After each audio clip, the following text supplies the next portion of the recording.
So when we're looking at a lot of golfers, I think there's a couple things that all of us want. Number one, we all want to be able to hit the golf ball a little bit farther. Okay, so what are some of the ways that we can, especially in this off season, in an environment like this? What can we do to start the off season right and learn how to hit it farther? I think if we can also combine that with how we're going to start the golf club and how we're going to take this away to help us create more speed, I think that's just as beneficial. So we're going to get into some of the things that really help us out with getting the golf club started correctly, how we can create more speed so that we can hit better golf shots at the center of the face,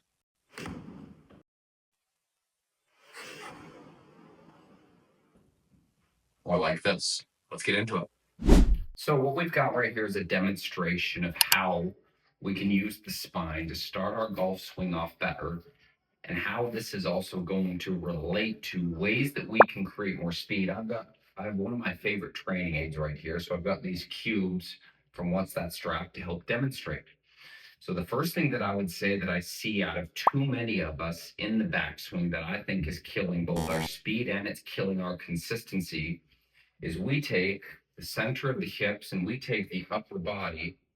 And what happens here is when we go into backswing and our turn, you can see how I've moved these 2 points closer together. And now what that does from a down the line view, this is what I hear far too often out of players. They're like, I can't get the golf club inside. I feel like I'm having to lift it to keep it on plane. Well, if we look at what the spine's doing, when we're here and we're moving these 2 points closer together, guess where the golf club's going to go? It's going to go inside. And then we're going to be left having to create lift, having to cup the wrist. Maybe we stand up late. And I think this is one of the pieces that we need to understand. And this is actually how we are moving the spine to start our golf swing. So I'm going to show you how to start it and how we can also use it to create and generate a lot more speed for all of the amateurs out there. So first things first, from a face-on view, this point, the center of my hips, they're going to stay pretty darn passive and pretty quiet. And I like doing this piece right here as a drill, as I would call it. I want to move the chest and the shoulders to drive my arm movement as far as possible without moving my lower body. So if I did that, if I just used my shoulders and my chest, and I disassociated these 2 points here, that's about how far I could move that right there. And I'm trying to keep this as quiet as possible. So this is me maintaining a connection to the ground while I'm working my upper body away from my lower body. So I like doing a lot of rehearsals here like this, where I'm moving this point away from my lower body point. So the upper body, the chest and the shoulders, if this is a concept and you struggle with getting the club inside and we struggle with getting too low here in the backswing and lifted, this is probably a really good place to start. So do that until at least club parallel. Some of you might even be able to get it to lead arm parallel. And then we're going to go into the speed piece right here. So the speed piece, once I get to this point right here, and I'm at left arm parallel, my job is now going to be to stretch my upper body away from my lower body.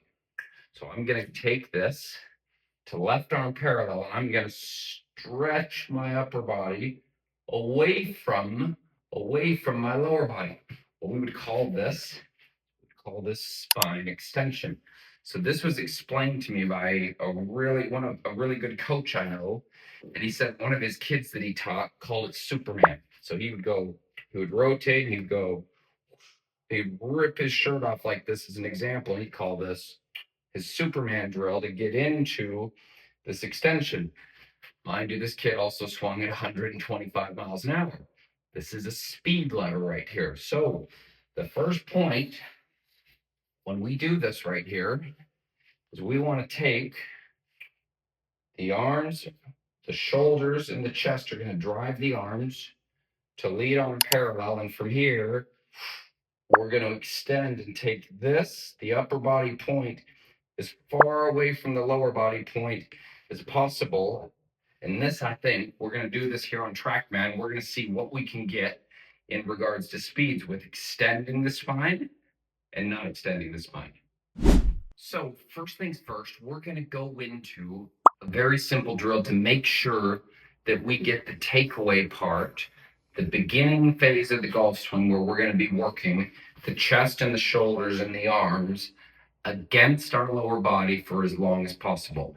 Then we're going to go into the extension piece, and on TrackMan, we're going to see what we can get speeds up to with spine extension and without spine extension. So the drill right here, I just taught this the other day to a player online, and I'll tell you it worked really, really, really well, especially in regards to simplifying movements here in the golf swing. So he was a player with very active lower body, and he'd get the club in here like this and would get all crossed up at the top and struggled with hitting golf balls off the heel of the golf club. So what we said, just like in the earlier part of the video here, is we said to him, we're going to drive the backswing as far as possible with the shoulders and with the chest. And our goal is going to be to keep the arms straight while we do this. So if I ran through this, I'm going to be connected to the ground, and I'm going to be driving the shoulders and the chest, staying on center here for as long as possible. So this would look something like this. We're going to say shoulders, chest, drive the arms, and we're going to keep those straight. We're going to keep them straight on the other side. And this is to get the beginning phase of our golf swing here. So if I just punch one of these out here,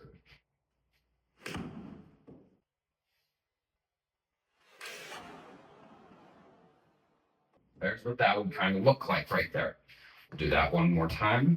So that little swing right there produced 80-mile-an-hour club head speed, okay? 150 yards roughly. It was a pretty straight golf ball. We'll do this one more time. Shoulders, chest, drive the arms, and my goal is to keep the arms as straight as possible, and I'm just going to go to that point and then come back down, keeping the arms straight through impact.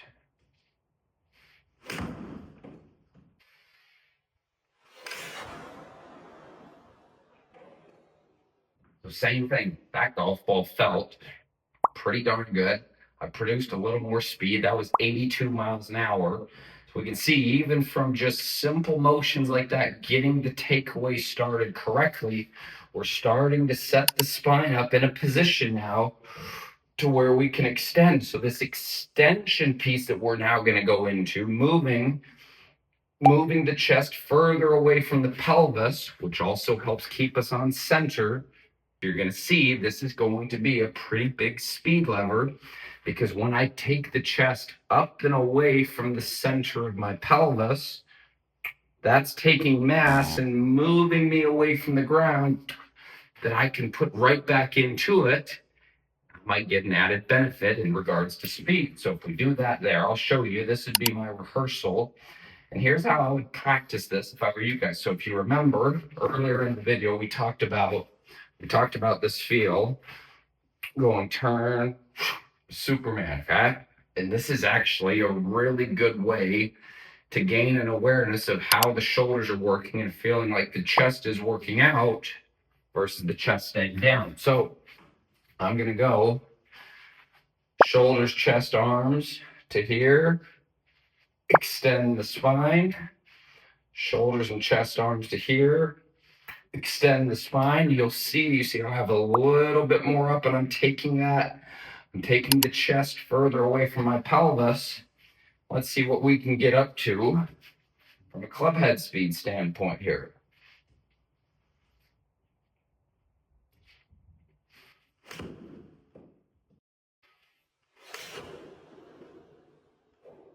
Close, not bad. Let's do that one more time.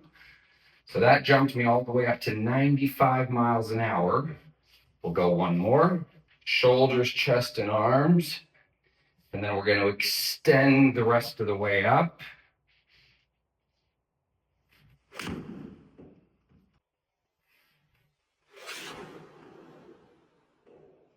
That right there felt really, really good. I was 96 miles an hour. So you can see each time that I continued to extend more, that's equating to more distance. So I hope this video helps right here. I think it's a great way if you're in your off season, you're in an environment indoors like this, how we can really start to work on both making our golf swing better, but also adding a speed component to it. So thank you for watching. Appreciate your support. See you next time. I hope you enjoyed this video here. If you haven't, please click that subscribe button. You can also click the bell right there, and that's going to notify you every time that I release a new YouTube video. Also, if you haven't, check out that last video that I did. It's right here, pinned to the screen. Thank you so much for your support. I really do appreciate you watching. If you have any questions, any comments, please leave those below, and I will make sure I get back to each and every one of you. So, thank you again. Appreciate your support. We'll see you next time.